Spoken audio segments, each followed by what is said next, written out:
Okay, so now that we have learned about the different terms, which are theoretical probability and tree diagram, we are going to practice with some examples. Remember the steps that we talked about for creating the tree diagram for the theoretical probability questions. The first step is going to be making sure that you understand what the question is asking, and then you're going to create the tree diagram using the data that you gathered from the question, and you're going to analyze the data showing the results, which will give you the probability of what the question is asking you. So let's begin. Our first question is, 3 friends rent and take turns riding a 2-set bicycle. How many possible seating arrangements are there? Okay, so first let's write out that we have 3 friends. So we have friend 1, we have friend 2, and we have friend 3. You can also write these out with pictures if you'd like, but for this example we're just going to do words, maybe some pictures. Okay, so remember, for each friend they rent and take turns riding a 2-set bicycle. So remember, a 2-set bicycle is where 2 people can sit on that bicycle at one time. So we're going to construct our tree diagram. And all tree diagrams look different, so you're going to see different ways that you can construct those. So we have friend 1, we have 1 bicycle, we have 2.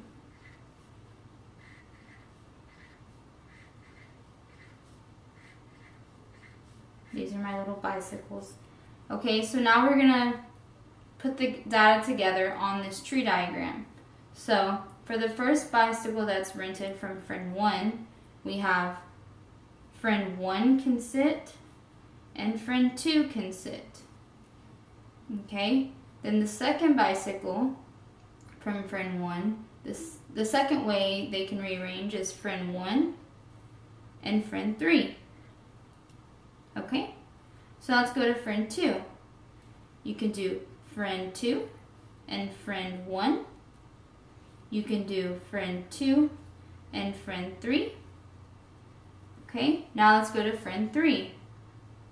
We can do friend 3 and friend 1, friend 3, and friend 2. So now let's count the number of ways that you can arrange the 3 friends on the bicycles. So we have 1, 2, 3, 4, 5, 6. So that will give you your result to the question, which is how many possible seating arrangements are there. So to answer the question in complete sentence form, we would write, there are 6 possible seating arrangements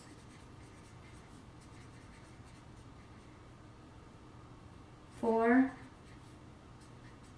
3 friends on a 2-set bicycle. Alright, so let's go on to the next one. The next question says, an ice cream stand offers 2 flavors, chocolate and vanilla. You can get them in a cup or a cone. You can have rainbow or chocolate sprinkles. How many possible combinations are there? Okay, so first we're going to look at the question and make sure we understand what it's asking.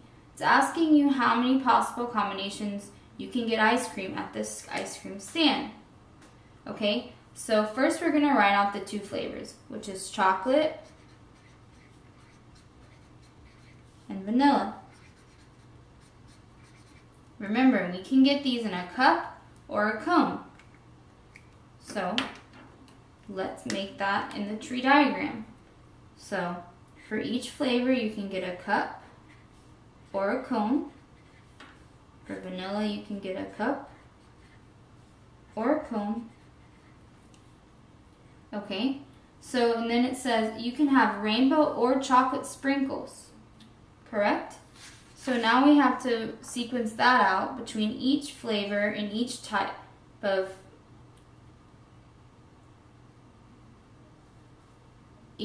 cup that you're going to put the ice cream in. So we have a cup and a cone. So for each set, they can have chocolate or rainbow sprinkles. So let's do this.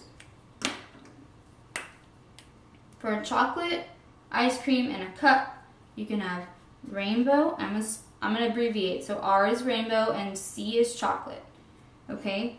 And you can have chocolate sprinkles. Okay? For a chocolate in a cone, you can have rainbow or chocolate sprinkles. Okay?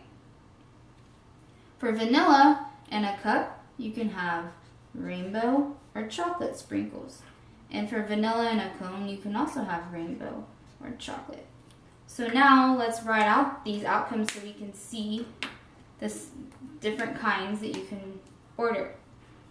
Okay, and I'm going to abbreviate. You can get chocolate ice cream in a cup with rainbow sprinkles. You can get chocolate in a cup with chocolate sprinkles. You can get chocolate in a cone with rainbow sprinkles. You can get chocolate in a cup with chocolate sprinkles. For vanilla, you can get vanilla in a cup with rainbow sprinkles. You can get vanilla in a cup with chocolate sprinkles. You can get vanilla in a cone with rainbow sprinkles. And you can get vanilla in a cone with chocolate sprinkles. So let's count out our outcomes that we have. We have 1, 2, 3, 4, 5, 6, 7, 8. So this will give us our possible combinations for ordering ice cream. Okay, so remember we have to write them in complete sentence form. So you can write it simply like this. There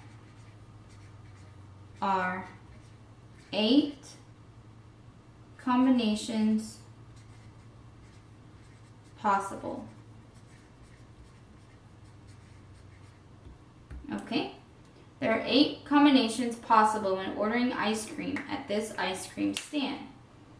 Alright, is everyone ready to move forward? Alright, last example. Let's look at this. This is a little different. It says, what is the probability that a 3-child family is 2 girls and 1 boy? First, we need to understand what the question's asking. Okay, so we have a family of 3. We want to know what is the probability that there are 2 girls and 1 boy. So first, let's write out 1 boy and 1 girl. Okay? Then, just as the tree diagram shows, is a sequence of events. So, for each boy, we have another boy and another girl. For each girl, we have another girl and another boy. Okay? So now we need to sequence these out. We have boy, girl. For the second girl, we have a possibility of having a boy or a girl. Okay? If we have a girl first and then a boy, our possibility of having a boy here and a girl here. Then we have girl, girl, boy, girl. So now we can write out our possible outcomes for this. Okay? So here we have boy, boy, boy. Here we have boy, boy, girl. Here we have boy, girl, boy. And here we have boy, girl, girl. Okay, when we look at this one, we have girl, boy, boy, girl, boy, girl, girl, girl, boy, and girl, girl, girl. So now what we're trying to find out is what the probability is for 2 girls and 1 boy. So we're not trying to figure out what are all the possible outcomes. We need to pick out which ones are going to answer the question. So 2 girls and 1 boy. So we have this one, we have this one, and we have this one. Okay, so now we have 8 possible ways that you can have a 3-child family. But when we're trying to find what the probability is for 2 girls and 1 boy, we're going to say we have 3/8 of a probability for that. So now we're going to write the answer. There is a probability of 3/8 that a family of 3 children has 2 girls and 1 boy. Alright, good job, class. Now we're going to look at the practice problems that are in the middle of each of your tables, and you're going to conduct these with your group. I'll give you about 5 minutes to do that, and then we'll review those together. Okay, and begin.